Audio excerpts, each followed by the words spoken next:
And please don't call it a rock ever again. Save that for internal meeting. I'll throw a rock at your face. We're going to go and have a 500-person conference in April. Wow. We're going to call it BAM Mania.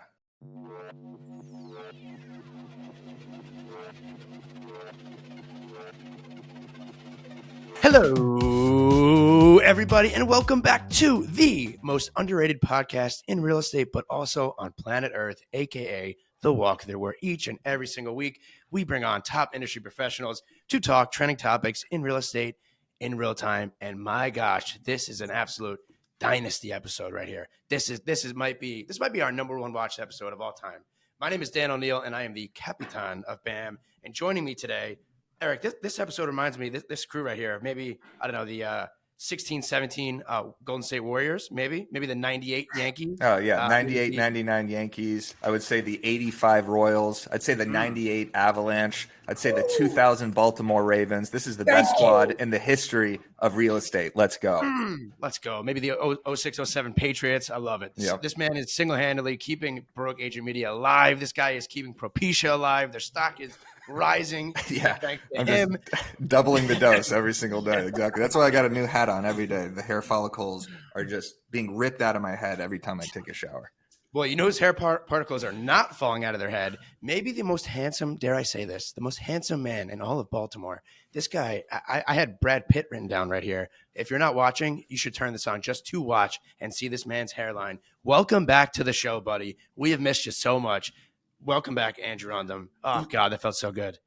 Well, thanks for having me. I thought I must have done something wrong in the last 3 episodes. But, Dan, I got to tell you, when I sent you, I said, hey, I'm thinking about growing it out. You gave me a lot of confidence and a lot of inspiration. So I really appreciate that. Well, you were looking fantastic. You sound fantastic. And to round out our Dynasty episode today, we have the marketer of all marketers, Miss Utah Page. Paige, how are you today? And thank you for joining us in our craziness here today. I am doing great. Thank you for having me back on after that last episode we did, which was a disaster. Paige, so every episode we do is a disaster. So do not worry about that. We are ready for the best episode in the history of real estate. Go ahead, Danny.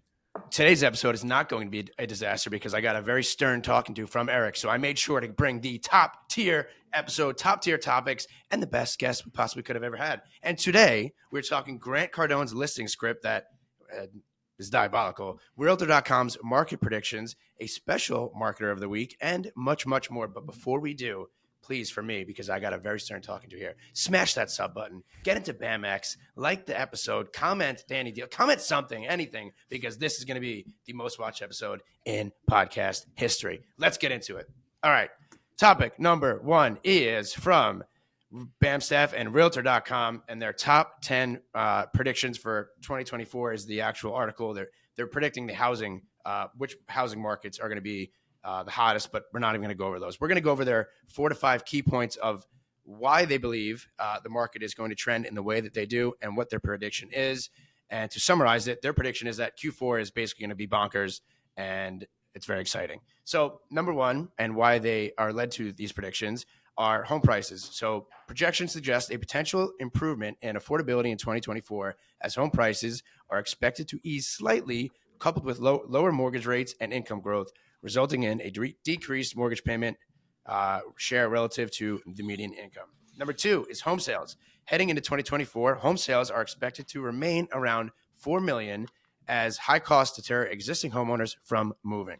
Number 3, I'm on a roll right now. Realtor.com predicts that mortgage rates will be 6.5% by the end of 2024, citing a continued improvement in inflation and the election.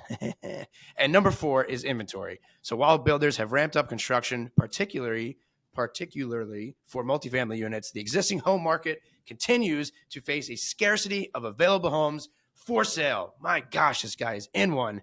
And number 5 is rent prices. So due to all 5 of these, they're predicting that Q4 is going to be absolutely bonkers and that we need to buckle up and prepare. So with that said, I will go to the most handsome person on the panel number 1. Me. Primarily. Let's go. Yeah, I'm going to go to Andrew Undum. Andrew, what do you think about their predictions here, and do you agree or disagree? I haven't seen a prediction that was worth its weight in salt from this industry, and particularly these portals that we always get our ideas from, Housing Wire, Inman, Realtor.com, in a long time. So, they could say anything and we'd have our banter, and it's not based in reality. So it doesn't really matter. But because that's the topic of the show, how on earth is this? First point was this. Well, we think prices are going to ease up and they're going to go down, and then and the rates are also going to drop.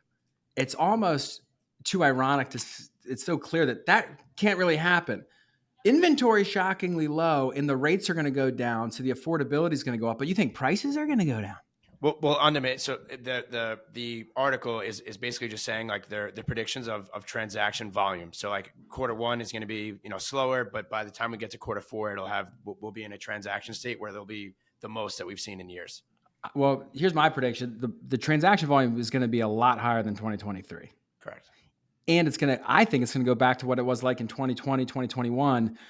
Multiple offers, buyers are going to get their brains beat in a little bit because there's so much pent up demand. There's just so much pent up demand. We did almost 4 million units when rates went in the 2s to the 8s. Ooh, boy. So like dirty to me. Yeah, but I just don't see prices going down. All real estate's local, and Paige knows this. Like in Utah, it's different than Baltimore, right? So when we can talk about prices, but talking macro pricing, I don't think has any real value to any consumer, to any agent, because everything's local, and it's just supply and demand. So interesting to talk about, but it's just too tough to say. Like, who knows what interest rates could go up again? They don't could. know that. They very well could. And I think it's very tied. I was really hoping, Mr. Hot Take here, that you were going to tie this into the fact that the election is next year. So that way you could get the clip and I wouldn't have to get in trouble for it. But I think it also has something to do with that. And Jerome Powell coming out and saying that they're anticipating lowering rates, I believe 4 times by Q2, if I'm correct. Paige, what are you seeing? Because it looks like you're listing every single house in Utah right now. Do you agree with their prediction? Are you guys slowing down at all? Like, what are you seeing right now in Utah? Well, our inventory is still pretty low, which has kept prices from going down too much. We definitely corrected. We peaked here in May, and then we bottomed out in January. So prices corrected a little bit, but now we've kind of been going up and down. But we've increased year over year, I think about 2%. But builders have, stopped building as many homes. So I think with inventory being so tight, I just don't see the prices going down.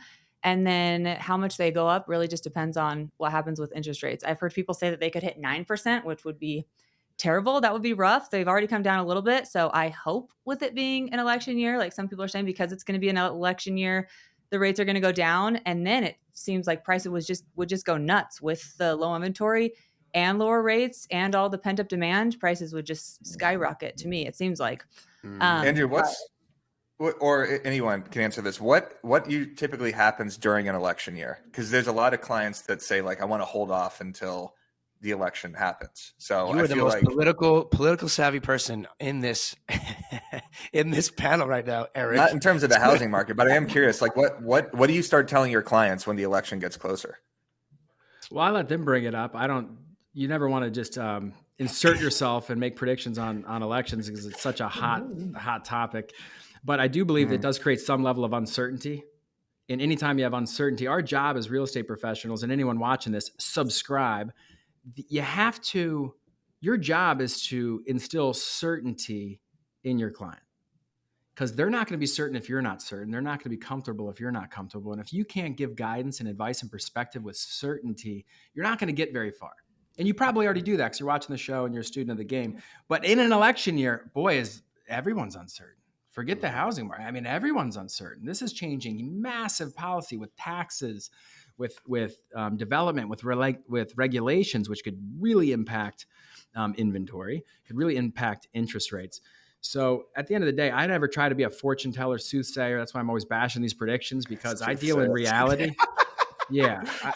Game of Thrones. Yeah, where I operate in this country where I'm from that invented business, we just deal with reality. And that's what's going on today. So, Andrew, who are you voting for, real quick, in the Republican primary? If you had to choose one candidate, I'd love to get your take on that. Nikki Haley. Okay, of course. So Eric, typically, and just straight answer. I love it. Go ahead, Dan. I haven't been around long enough in the business to really be able to articulate this, but I do feel that this year is probably one of the most important elections in a very, very long time for our country. So what I believe is going to happen is of course, whatever political side you're on and whoever holds the office, they want to remain in good faith and they want to show good faith to the public. So they're probably going to drop rates, right? So that way they get the general, oh, well, the market's doing well. Everyone's happy. So that's why I feel that rates will drop. And I do think like right now it's such a weird market. And I'm dealing with New York and Florida too. So I'm getting kind of both sides of it. But like a month ago, rates were high and it was kind of like ghost town. And in just one month, rates went down a little bit, and all of a sudden we're getting outbid on again, like it was 2019 on $100,000 over asking, no contingencies. Like it's kind of like we were all in the dumps, and we were working on role playing on how to get over these rate objections. To all of a sudden, it's like now we're going back to multiple offer situations, and that's why their prices, in my opinion, at least for New York, Florida, where I'm focused on, I don't think they're going down anytime soon. And I don't think, especially in Q4, if they will drop rates with all this pent up demand, people are just waiting. They're salivating like Andrew is, or Eric is, I'm sorry, with his Propecia pill, just salivating and to make this move. I can't wait to take another. I can't wait to have it with breakfast. I need to just keep consuming these. I'm going to OD on Propecia soon. I'm going to look like Undum by the end of this episode. I will say this about these prediction articles. They're great fodder for social media content.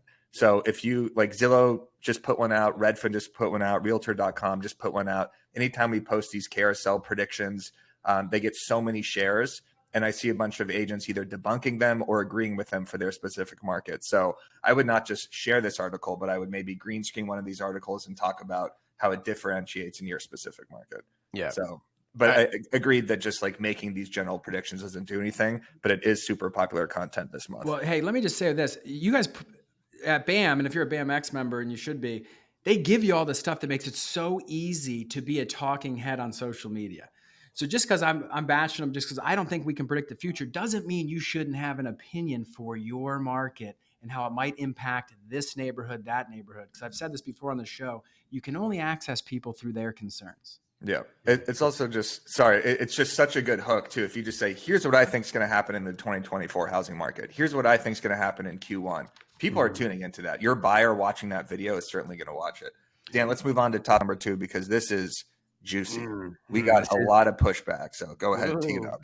I didn't have Grant Cardone coming up on. You know what? I shouldn't even say that because I totally did. Were you going to say your bingo card? Nope. Wasn't going to say it. Paige, there is no expression I hate more than when someone says, oh, I didn't see this on my 2023 bingo card. And I've heard everybody use it. And if you use it, my apologies. But Dan uses it every episode.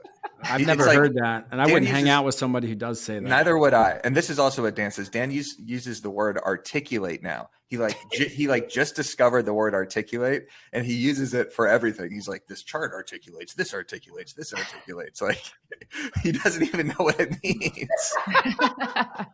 All right. Speaking of articulating, so let me articulate this article here. Yeah, please do.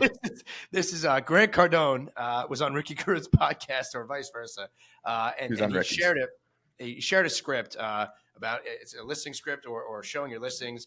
Byron, BAM covered it. There was a ton of backlash, ton of comments, ton of kickback with this. So Haley, can we tee this up really quick? Yeah. Before I start crying. Grant was on Ricky Carruth's podcast, and Ricky asked, what would you do while showing a house? And then Grant dropped this script. So Haley, click to Grant's first, and then we'll go into Byron's commentary. So swipe one more. There we go. Hey guys, welcome to your new home. I already have a package for you on payments, down payments, options, price. I know how low they'll go. I can give you comps. I'm going to show you why this is a great deal. But before we do all that, do you want to see the inside of the house or the outside? What's most important to you? Mm-hmm. So I'm trying to basically, the concept is when you go to Thanksgiving buffet, you go to Thanksgiving and there's the big, the whole table's got food on it. You're not really hungry anymore. But if they hide all the food and you smell it, but you can't see it, you're starving. But once you feed somebody, then they don't care. They're like, oh, as long as you're going to give me everything I need to know, now I need to decide what color, how it's going to be equipped. Is this the right kitchen, the right view, whatever. If it was a house, hey guys, well, that's it. Now let's go to. Go ahead, Dan. I didn't even see this clip. What the hell was that? What was that? Paige, what are your thoughts on this? Do you think this was a diabolical script from Grant here, or do you think he's making some sense? I don't love it. I especially don't love, like we discussed before the show, the fact that he said, I know how low the seller's willing to go. I think your job as a listing agent is to sell the value of the house. So I almost think if you do, it's great to go above and beyond for your sellers and have a packet prepared, but I would almost sell the value of the home, like how much it would cost to rebuild this house. What are the best upgrades of the home? Like how like prime the location is, how it'd be really hard to find this good of a location and rebuild this house. So sell the value, but not say like, here's your payments, this is how high it's going to be, and this is how low the seller's willing to go. Like, I don't think that's the best approach necessarily, but I would definitely be there and sell the value and maybe the upgrades and how much it would cost to rebuild. Andrew, you commented on this post. So you said before you were pretty fired up about this Cardone Well, script. I mean, I wasn't like super fired up. I never even made it to the end, but thanks for playing it because now I heard the rest of it. Because it's kind of silly in some ways. Now, look, I got to first and foremost say the reason people, you can defend that because he says things with certainty and he's confident and he's rolling. And that in and of itself, it doesn't even matter what you say because one of the sales principles is this. People don't have to believe what you're saying. They have to believe that you believe what you're saying. I believe he believes what he's saying. He's like, this is what I do. And he believes it with such force that he can get away with it. Now, whoever asks the questions in these environments are in control in a sales environment. He's coming out there puking on these people with his potential script. Hey, I got this. He said payments and down payments. What's the other Thanksgiving payment? dinner? He's Was got that the all. only one that heard that? He Nobody said, else. here's your down payment, here's your monthly payment, here are your mortgage rates, and here are the options. I got everything, and I know how low the seller will go. See, conversely, I like that he said, I'll know how low the seller will go. If he's representing the buyer, is he being the buyer's agent? Is he being a listing agent? There's no context here, but that's something that the consumer actually might care about. Wow, that's the first thing he said that I was like, you do know how low the seller will go? A little hook. Shouldn't say it if you're representing the seller, but shit, that stuff works in the field. Here's my issue with it, though. He asked no question. If you watch it back, the only question he asked is this: What's more important to you, the inside or the outside? Dog shit question. Okay. Have you ever bought a house? Has anyone ever bought a house? Say, hey, look, I got to tell you, I don't care what the inside looks like.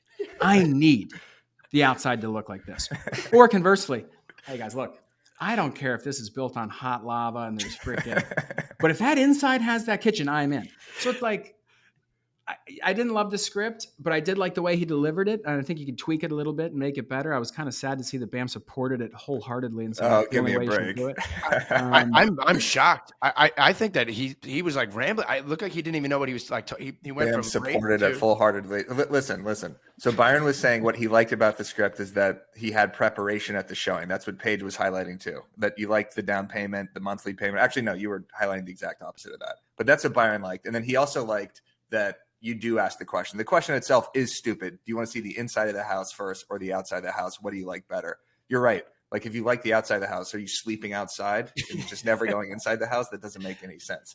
But we did get an enormous amount of pushback for people saying Bam has lost all credibility for even posting this content. We got emails from people saying, I am unsubscribing from your email list because you posted this content. Oh my gosh. Because you posted it or because you supported I mean, Byron was saying like some aspects of it was a good script. He wasn't putting his stamp of approval on Grant Cardone. We do need to take people in these, for what they're saying in like a specific time as opposed to looking at their whole body of work. Well, let me say this, Eric. And look, you guys don't need to lose a wink of sleep over anyone bitching about this stuff because anyone who's bitching about this has bigger problems. People who are easily offended need to be offended more often.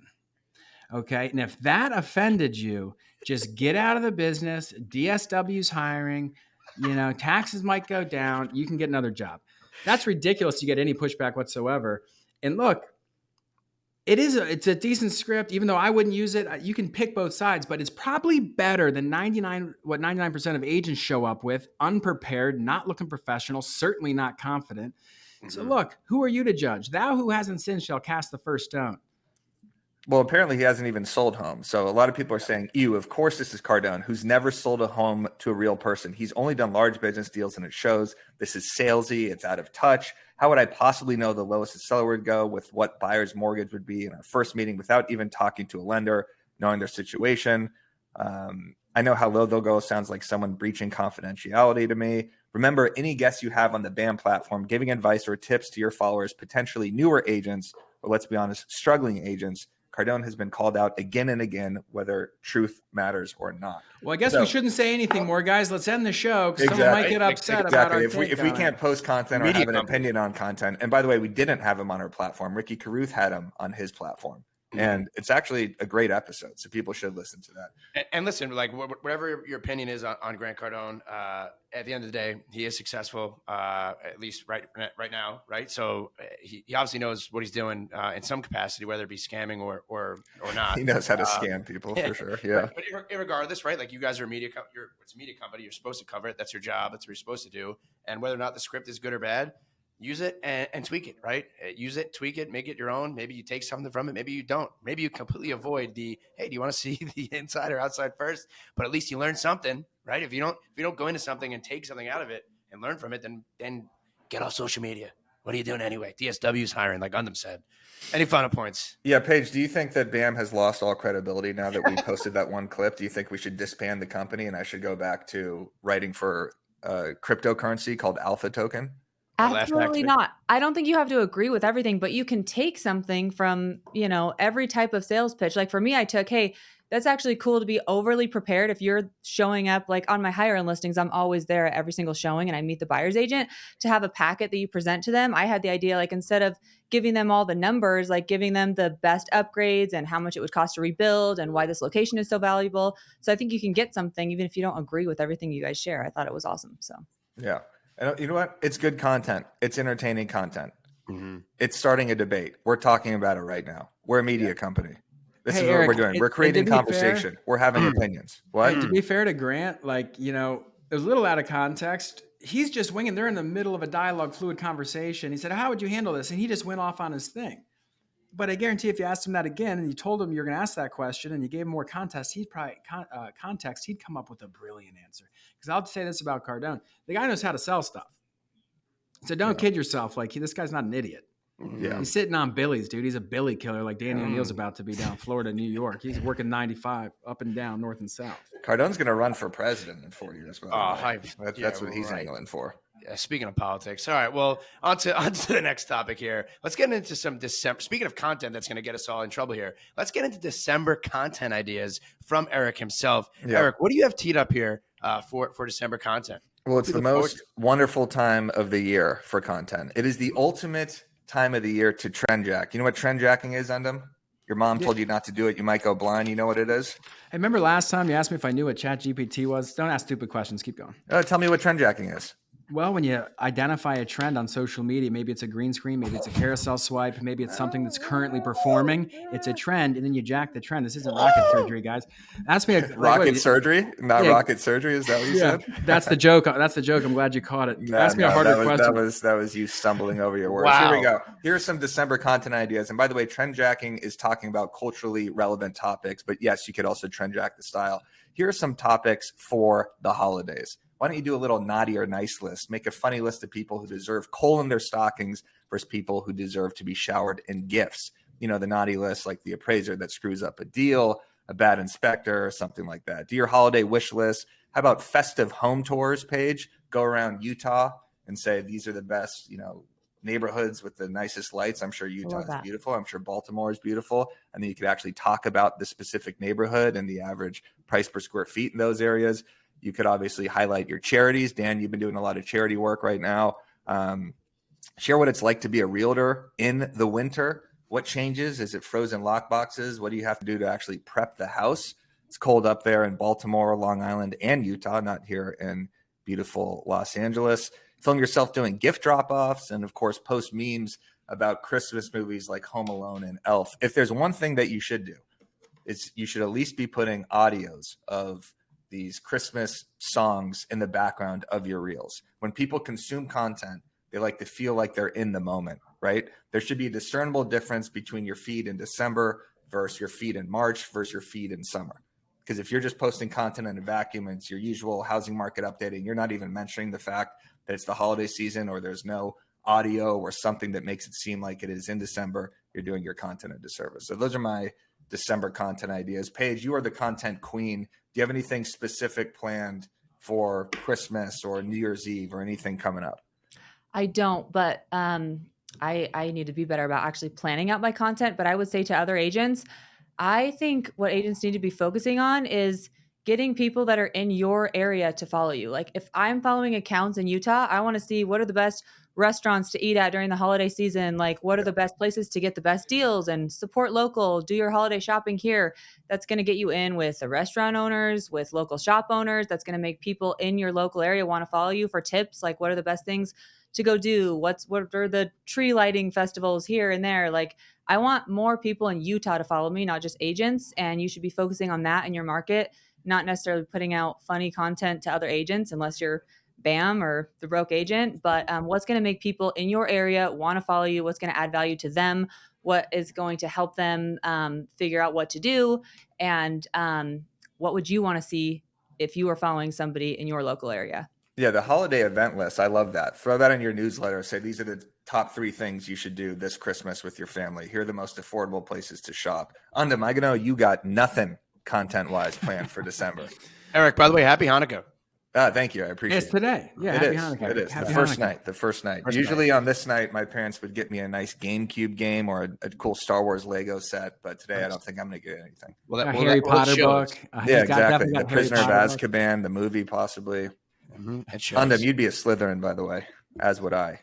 Well, first off, look, I thought I nailed what trend jacking was, and thank you for enlightening me, because that's why you can't be overconfident. You were slightly right. You were slightly right. You I could was trend half jack right. the post style. So if it's the Spotify premium wrapped or whatever, those sort of post styles, like that is a trend jack technically. So you were like 10% right. Yeah, but then define it how you defined it. You said it's a culturally relevant. Say it again, how you defined it. Posting content around topics that are pop culturally relevant. Timely content. That's what it is. Taylor Swift, Travis Kelce, December, holidays, Spotify Wrapped, the election, green screens. This is all trend jacking. Hey, I don't know what you guys think laughing so much on this, because look, I wrote down everything, naughty or nice list, your wish list, holiday home tours, the charities. I didn't think of any of that stuff, because guess what? I'm not that creative. That's why ChatGPT exists on them. Eric didn't think of it either. I thought about these. But hey, speaking of ChatGPT 4, slightly off topic, Gemini Ultra. You know about that? Google's coming out with the new thing. They said it's going to dunk on GPT-4, which is already pretty impressive, but that's another topic for another time. Nice. No, but that was enlightening. Now I'm going to take this to my team and say, hey guys, what are you doing? Where's the naughty or nice list? Guys, where's the holiday event list? Are you even doing anything? I think in general too, like a general trend jack is to post way more positive content right now, because everybody is going to be with their families. Everyone's kind of winding down for the year, except of course Tom Toole and everybody who's doubling down for the year, which we'll talk about on the next topic. But just doing any sort of charity, how do I make people feel better? Ricky Carruth has been doing a great job of this, of just spinning everything into a positive headline. And it's that sort of positive content, the non-doom and gloom shit that we see nonstop from the media about real estate agents and about the real estate market. I think that content will be super effective. Hey, I got a quick question, Eric, before we go to the next topic, just for myself. So say you make a naughty or nice list and it's a video. Okay, where do you post that? Is that specifically on Instagram, or do you just go everything everywhere? You post it to your MySpace. What do you mean, where do you post it? That's a ridiculous question. Go back move on to to the AM. next topic. Yeah, go to AOL.com. You can find out with an answer. You What do pervert. you mean? Yeah, What the you hell is post it that? to your own Google Drive and just show it to your team. Yeah, you right. publish it to Instagram and TikTok and Facebook Reels. Of course. Where do you post it? Shame. Yeah. You should be The beating with the soothsayer over here doesn't even know Yeah. where to post his things. Well, That's I ridiculous. asked Speaking a of hot lava. question, and look, and you didn't answer it. I guess you posted You it. posted Well, you know what? everywhere. This You is posted on actually a great Instagram. transition, because we have someone on the show, Paige, who has built an enormous business, a lot from referrals and from her Instagram following. She got hacked again for the second time, right? Then you get hacked in end of 2021. I think this is the fourth time actually I've been taken Fourth down. time. Maybe So fifth. your account got taken down, 3 weeks ago? And then tell us what happened basically. It was the same thing. This is the first time it's happened since I've been verified, and I guess they found a way around it. So these accounts make accounts of a person impersonating me, and then they have some tool where they mass report my account. So Instagram thinks I'm the one impersonating them, and Instagram takes my account down. So it took me like a week to get it back up. It's a pain. If I didn't have a contact, I would be screwed. I don't even know if I could get it back up. So it was terrible, and it was down for like a week and a half. And then I just focused on YouTube, Facebook. I got my LinkedIn page back up, which I haven't even touched forever. Yeah. And so I took the time to build my other accounts a little bit, but Instagram is where I get most of my business from. So Yeah, nothing will fire you up more to grow these other platforms than getting your main platform removed. That's why we always preach this on BAM, building your email list so you're not at the mercy of these algorithms. But it's scary. Like if the Broke Agent Instagram account got taken away, that would handicap our entire business. Like that's how we get so many of our leads and so many of our subscribers. So I'm glad you have it back. And that's smart that you started building all of your other platforms. So that's a little warning out there for agents. Even if you're verified right now, Paige must have some enemies, some Utah real estate agents that are jealous, that are pissed. They see her content crushing and they're trying to snipe her and take her down. I thought everybody in Utah was super nice too. Boy, was I wrong, man. You got some people coming after you. Speaking of December content ideas though, Eric, do you know where you can find probably the best content ideas? I mean, if you want to get these content ideas before anybody, you want to learn how to trend track, you got to join BAMX yesterday. You got to use code WALKTHROUGH, WALKTHRU, become a BAMX member. That'll get you 10% off. There's a link down in the description. There's a pinned caption. We have over 1,500 members in there now. We launched this just back in April. We picked up an enormous amount during Thanksgiving, and we're going to have more coming in here during the holidays. Get in right now. We have a YouTube strategy session next week. We have an after party with Chris Benjamin and Dan Parker on short form versus long form content. And every single month it gets more value because of the amount of content that we're adding in there. Get in there right now. It's worth it literally just for the Facebook group. Get in, BAMX, link in the description. And real quick, Andrew, I will just read you the actual definition of trend tracking.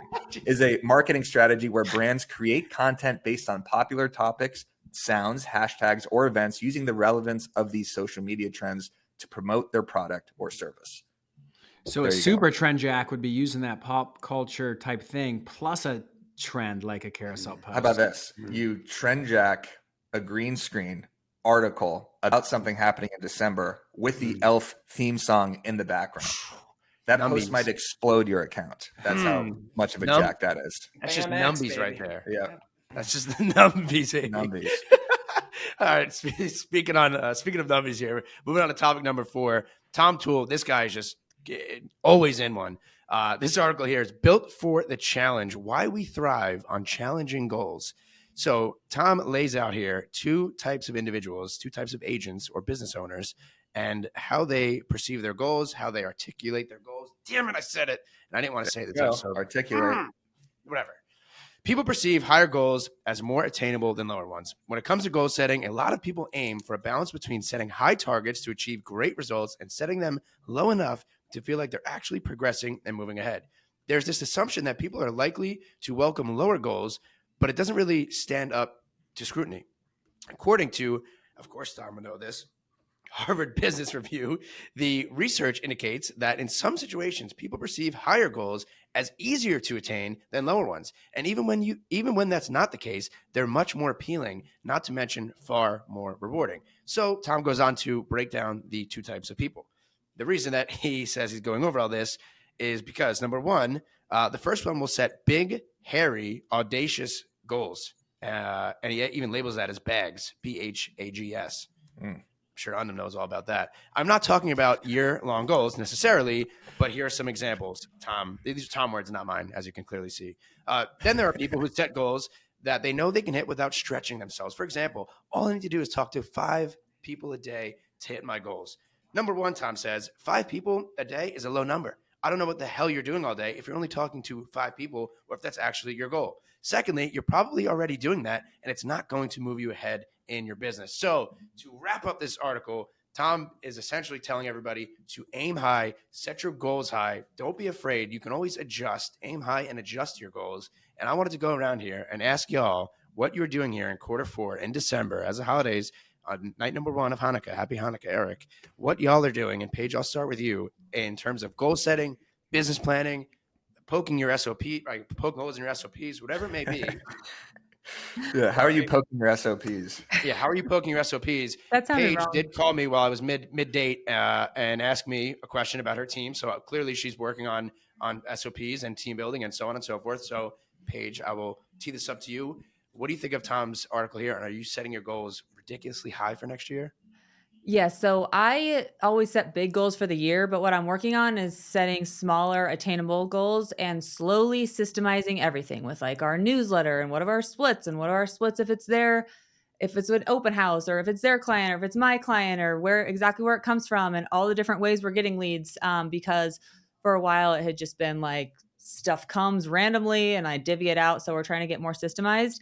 But I would say that the most rewarding things in life are the hardest. So if you can be disciplined, whether it's working out or eating healthy or raising your kids, like typically the most rewarding things are the hardest. So if you can do the hard stuff and just get yourself to be disciplined, whether it's making content or videos every day or making your calls.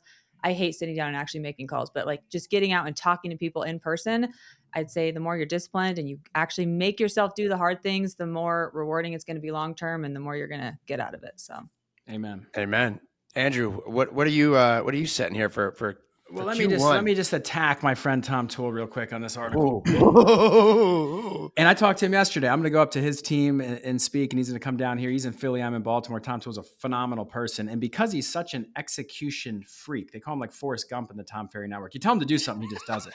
He missed the largest swath of the population. There's two types of people: big, hairy, audacious goals, which I'm surprised you didn't know that, Dan. Crack a book. Darren Hardy's been saying that forever. Yeah. Dan's on page 10 of Prisoner of Azkaban. Yeah. Let me help you articulate it. BHAG. Big, hairy, audacious goal. Okay. Bags. That's one person. And the other person is someone who sets small goals, right? Well, most people don't set goals, period. And there's probably people in this room who haven't done it. We say we have. Have you written them down, Paige? Like, really, have you written them down? Maybe not. We don't need to admit it. Yeah, I wrote it down. I put it in an Excel spreadsheet, put it in a drawer where it belongs, and never looked at it again. That's where you should post that video. That's where you should post your December content ideas. Put it in an Excel spreadsheet. Hey, look, you know what's neat? I'm not going to do any of those. I'm not saying I shouldn't. I should. I'm not, and I'll be fine. But we'll keep going. Now, you miss the biggest group. Most people don't set goals, and there's an art to setting goals. So there's not two types of people.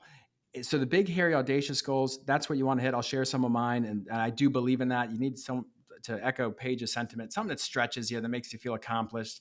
And why do you do it? Because you want to be proud of yourself and you want your loved ones to be proud of you. And the only way you're going to be in alignment with yourself is if you're going after a big vision. And not everyone's been told this, but you need to have unrealistic expectations about how good your life can be.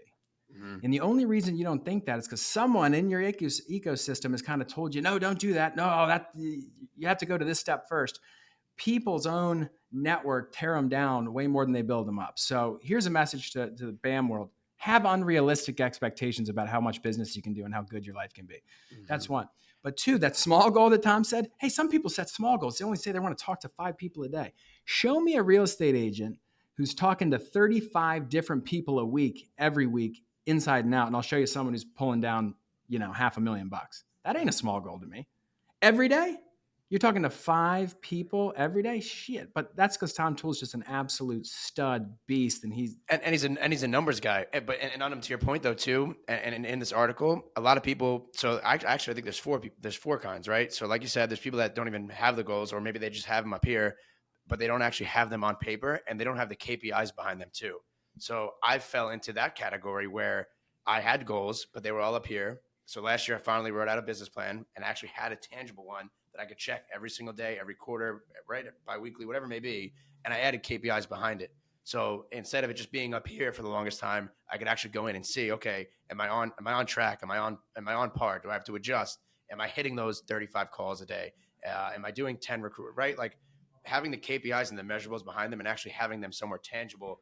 It's nice having the Tom Ferry ecosystem because we have one laid out for us, and it took a long time. And it was actually really kind of like scary because like I've been absolutely in one. My content right now is like, I'm not making anything funny because I realized at the end, I'd probably say like maybe like end of August, and going through it and really writing everything out and starting it. Like if I kept going the way that I was going with my team, and I'm not even ashamed or afraid to admit it, I would have been screwed by Q2 of next year because of the transaction volume, because of how much money we have out on the streets for marketing. If I actually didn't spend the time and look at that P&L and look at that business plan that I'd written out, okay, now I know what I need to change, what I poked holes in, and the recourse behind it, and what I need to adjust for next year. But if I just had it all up here in my psychotic, manic brain, as you all know, I would be working at Chick-fil-A probably come April, probably around April Fool's Day, which would have been a really funny joke. But with that said, that's why I've been in one, because now I'm having the KPIs and I'm holding everybody accountable to it. And that's the fourth person right there. Question. Sure.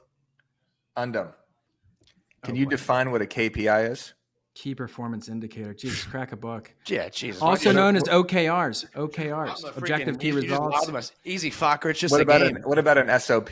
Dan's third favorite word is KPI. His fourth favorite word is SOP. It goes bingo card, articulate, KPIs, and then SOPs. Diabolical. Do you know what SOP is? Yeah, it's not rocket surgery. Wasn't a joke. That's a standard operating procedure. Guys, you know I'm running like 5 operations over here. Yeah, right. Eric, Just because I'm not a blowhard every day on social media, do you not know what's going on over here? Do you not know what's going on over here, young man? The course is current events, not ancient history. You're in the wrong classroom. Eric sat in on one L10 meeting, and now he's quizzing everybody on. No, we reset our rocks every quarter. Speaking of this article, so every quarter we reset our rocks. We say, how many email subscribers do we want? How many site views do we want per month? How many BAMX subscribers? How do we audit our content to get more YouTube subscribers? That sort of thing. So we're always resetting our goals. You know, Gino Wickman's my uncle. I don't know who Gino Wickman is. He sounds like a professor of Gryffindor. Yeah. Well, he's the guy. Professor McGonagall's assistant. No, it's actually the guy who created EOS. What an idiot! Oh my God! What's EOS? Paige, do you know all these 3-letter acronyms with the FBI? I don't know any of these. I know some of them only because of my coach at Tom Ferry. Like, he's like, we need to go over your P&L. I'm like, why? And we need to go like over your SOPs. I'm like, oh, that's what I hate. I'm a creative. Like, we got to get some people outside of Tom Ferry ecosystem in here, because this echo chamber's getting sick. I might have to jump off. EOS, Entrepreneur Operating System. That's the guy who did the rocks. Okay. Ever heard of Traction? Yeah. Eric, speaking of Traction, though, give us one big goal or big rock that BAM has that it's not email, right? That maybe you haven't already discussed previously. And please don't call it a rock ever again. Save that for internal I'll throw a rock at your face. We're going to go and have a 500-person conference in April. Wow. We're going to call it BAM Mania, and it's going to be 500 people. We had 100 people at our first BAM camp. That was our first in-person event in Naples, Florida. We're going to throw one in Vegas. We're going to have 500 people. That's a goal. BAM Mania. That better not be around WrestleMania, because I'll be very upset if that is around the same time, which I do believe it is, because I am a cultural freak, and I knew that off the top of my head, and I will be there for sure. With that said, I don't know. 500. We didn't look at the WrestleMania date. Yes, Byron did. I know he did. Hey, I've never thrown an event, Eric. You guys just did what looked like to be an awesome one on your first one. Like, is that really hard to, like, my perception is like, you guys could easily get 500, but it's probably harder than I think, because accommodations and hotels. And I think we could definitely get 500. Our first one, we wanted to be super intimate. Naples, obviously a very remote location, not difficult to get into. Vegas, probably the hardest place to get to, honestly. Definitely. But we were like, let's get 100 people. We're throwing at Byron's Country Club, and let's just provide as much value to these people as possible and really make it feel like the BAM community. And that was fantastic. Now we want to go bigger scale. Now we want people to come into Vegas. We want to throw an enormous party afterwards. We want to have a mastermind the day before. So stay tuned. Stay subscribed. By the way, here's a reason to get in BAMX. BAMX members get 25% off all of our events. So if you get in right now, because when we start throwing these events, that 25% to a $500 ticket is totally worth it, even to join just for a month or whatever. It's completely worth it. And also, we're coming out with merch soon. Look for this type of shit next month. We're coming out with merch. Undum, we got to get you, dude, head to toe. We got to get you an SOP shirt or something. Man, I'll take some Paige, what do you think? What sort of merch should we have? Should we have like, I don't know. Should we have koozies? Should we have mugs? Should we have joggers? Like, what would people buy in Utah? I like a sweatshirt. Yeah. And BAM hoodies. I mean, right now it's freezing, so yeah, I'd say I would wear a sweatshirt and a beanie the most. BAM beanies, I like that. Definitely. Joggers. The BAM logo looks sick too. We have golf shirts that are coming out with the little key logo. It'll look way better than this, but we'll have BAM, not onesies. We'll have BAM quarter zips that are going to look sick. It's going to be great. Love it. And then I'll send you one. Yeah, send me one. I like the tees too. I want the tees. I want the workout tees. I want to be representing BAMX in the gym. Yeah, I appreciate that. As we wrap this up here, speaking of Traction, how would everybody rate this episode on a scale of 1 to 10? I know Byron's never given it above a 5 in his entire life. I'm gonna give this an 8. Paige, what would you give this? 1 to 10? I'd give it a 9. I thought it was a good 9. Okay, and Undum, what would you give this? You handsome son of a bitch. Look, if we could have turned it over to Paige more, it probably would have been a 10. But I like the scuffing. Yeah, some good fights between Eric and I, which I always enjoy. Yeah, this is a 7.5. Don't do a rookie score. Haven't you guys watched Portnoy at all? It says Yeah, you got to throw a 7.62. decimal on this. I would give this 8.2. I thought it flowed well. I thought it was entertaining. I thought it was valuable. And I think people are going to enjoy this episode. If you did enjoy this episode, make sure you throw it a like. Make sure you subscribe to the channel. Make sure you hit that link in the description. Join BAMX. Follow Utah Real Estate Page. She just got her Instagram back. And follow Andrew Undum. What's your handle again, Undum? It's just at Undum. At Undum. Like not dumb. Like not dumb. Undum. Follow Ryan Serhant Light. Follow the Broke Agent. Follow BAM. We'll see you. EOS KPI. Articulate. Articulate. SOP.